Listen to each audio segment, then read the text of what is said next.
Hello, my dear students. Good morning.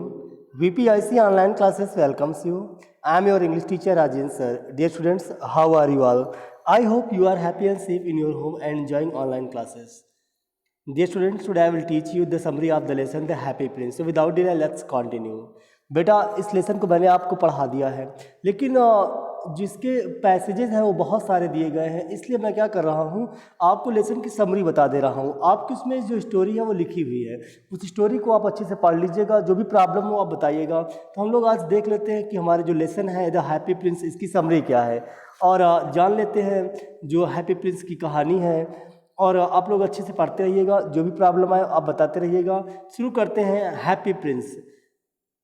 Happy Prince का बुत। शहर में एक ऊंचे स्तंभ पर हैप्पी प्रिंस का बुत खड़ा था। बुत मीन्स यहाँ पे एक खंभे से मतलब है। उस समूचे बुत के ऊपर मुलम्मा चढ़ा हुआ था। उसके ऊपर बढ़िया सोने के पतले पतले पत्ते थे। आंखों के स्थान पर दो चमकीले नीलम लगे हुए थे। उसकी तलवार की मूठ पर एक बड़ी मणि चमक रही थी। बुत पर एक अबाबिल, जिसे आप छोटा चिड़ा बोलते हो, आ बैठता है। एक छोटा अबाबिल आया और बुत पर बैठ गया। उसने रात इस पर बिताने का निर्णय किया, परंतु जैसे ही वह सोने जा रहा था उस पर पानी की एक मोटी बूंद गिर गई। अबाबिल आश्चर्यचकित हो गया। कोई बादल भी नहीं था, फिर भी वर्षा हो गई। पानी की दूसरी बूंद के कारण अबाबिल ने उड़ने का निर्णय किया। पानी की तीसरी बूंद ने उसे बुत की तरफ देखने के लिए बाध्य कर दिया। वह रो रहा था। बुत ने अबाबिल से बात की। उसने कहा कि जब वह जीवित था तो उसने वो नहीं जानता था कि आंसू क्या होते हैं। उसके राज दरबारी उसे हैप्पी प्रिंस यानी खुश राजकुमार कहते थे। अब वो बहुत ऊंचे स्तंभ पर बैठता है। वह शहर के कष्टों को देखता है। अबाबिल को एक महिला की सहायता के लिए भेजा जाता है। हैप्पी प्रिंस ने अबाबिल को बताया कि दूर एक महिला रहती है। वह दर्जिन है। वह रानी की दासियों में सबसे सुंदर दासी के साटिन के गाउन पर फूलों की कढ़ाई कर रही थी। दासी ने इसे अगले दरबारी नृत्य में पहनना था।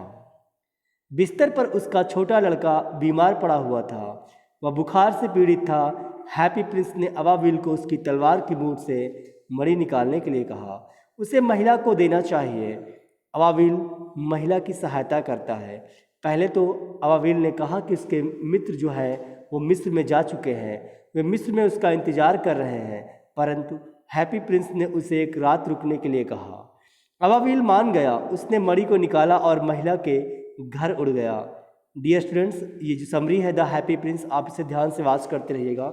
उसने मणि को महिला के अंगुस्ताने के पास रख दिया। उसने लड़के के माथे पर हवा भी की। लड़के को थोड़ा आराम लगा और वो गहरी नींद में सो गया। अबाबिल हैप्पी प्रिंस के पास वापस उड़कर आया। उसने गर्मी का एहसास हुआ। यद्यपि ठंड थी, हैप्पी प्रिंस ने उसे बताया कि यह ऐसा इसलिए है कि उसने कोई अच्छा कार्य किया है। अबाबिल मिस्र उड़ जाना चाहता था, परंतु हैप्पी प्रिंस ने उसे वहाँ एक और रात ठहरने के लिए कहा। उसने अबाबिल को बताया कि वह नाटककार को एक छोटे कमरे में देख रहा है।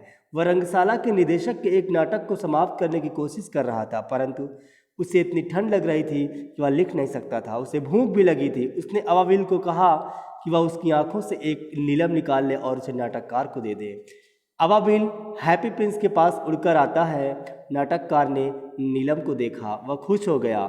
अब उसे नाटक को समाप्त करने की आशा थी। अबाबिल हैप्पी प्रिंस के पास गया। उसने उसे बताया कि वह उसे अलविदा कहने आया है, परंतु हैप्पी प्रिंस ने उसे एक और रात रुकने के लिए कहा। अबाबिल को माचिस बनाने वाली लड़की की सहायतार्थ भेजा जाता है। हैप्पी प्रिंस ने अबाबिल को बताया कि नीचे स्क्वायर में माचिस वाली एक छोटी लड़की है। उसकी सारी माचिस नाली में गिर गई है। यदि वह घर में कोई पैसा नहीं लाई तो उसका पिता उसकी पिटाई करेगा। वह रो रही है। उसने अबाबिल को उसकी दूसरी आंख की मणि उतारने और उस लड़की को देने के लिए कहा। अबाबिल मणि के साथ उड़ गया। उसने मणि को छोटी लड़की के हाथ में रख दिया। अबाबिल हैप्पी प्रिंस के साथ रहने का निर्णय करता है। जो अबाबिल है वो हैप्पी प्रिंस के पास उड़कर चला गया। उसने प्रिंस को बताया कि वह उसके पास रहेगा क्योंकि वह अब अंधा हो गया है। हैप्पी प्रिंस ने उसे शहर पर उड़ने के लिए और क्या देखा उसे बताने के लिए कहा। उसने अबाबिल को ये भी बताया कि सबसे अद्भुत वस्तु मानव कष्ट होता है, और अबाबिल जो कुछ देखता है वो उसे बताता है। अबाबिल शहर के ऊपर उड़ा। उसने भूखे बच्चे देखे, उसने काफ़ी गरीब व्यक्ति भी देखे। हैप्पी प्रिंस ने उसके शरीर से सोने के पतले पतले पत्तों को उतार कर उनको देने के लिए कहा। गरीब अब हंसने लगे और बच्चे खेलने लगे।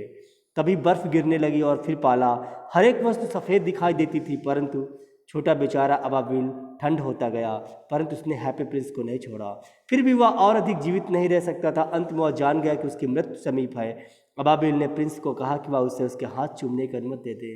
प्रिंस ने बताया कि उसे खुशी है कि वह मिस्र जा रहा है, इसलिए उसने उसके होंठ चूमने के लिए कहा। परंतु अबाबिल ने उसे बताया कि वह मिस्र नहीं जा रहा, वह मृत्यु के घर जा रहा है, और वह मृत होकर गिर पड़ा। बुत टूट जाता है और उसे पिघला दिया जाता है। उस समय बुत के अंदर एक दरार आ गई। हैप्पी प्रिंस का दिल दो हिस्सों में टूट गया। मृत अबाबिल उसके पैरों में गिर पड़ा। अगली सुबह महापौर और नगर पार्षद उधर आए। उन्होंने बुरा की तरफ देखा, यानी जो बुत थी उसकी तरफ देखा। उन्होंने घोषणा की कि अब हैप्पी प्रिंस सुंदर नहीं दिख रहा, इसलिए वह अब लाभकारी नहीं है। तब उन्होंने बुत को भट्टी में पिघला दिया, परंतु टूटा दिल नहीं पिघला, उसे बाहर फेंक दिया गया। परमात्मा के सबसे मूल्यवान दो वस्तुओं के लिए कहना, यानी परमात्मा ने अपने देवताओं में से एक देवता को शहर से दो अत्यधिक मूल्यवान वस्तु लाने के लिए कहा। देवता हैप्पी प्रिंस का शीशे वाला दिल और मृत पक्षी उनके पास ले आया। परमात्मा ने कहा कि छोटा पक्षी स्वर्ग के उद्यान में हमेशा गाएगा। हैप्पी प्रिंस अपने सोने के शहर में सदा उसकी प्रशंसा करेगा। डियर स्टूडेंट्स, ये आपकी जो लेसन है द हैप्पी प्रिंस, उसकी समरी थी। आई होप ये समरी आपको पसंद आई होगी। मिलते हैं अगले वीडियो में। Stay home, be safe, keep learning. Thanks for watching the video.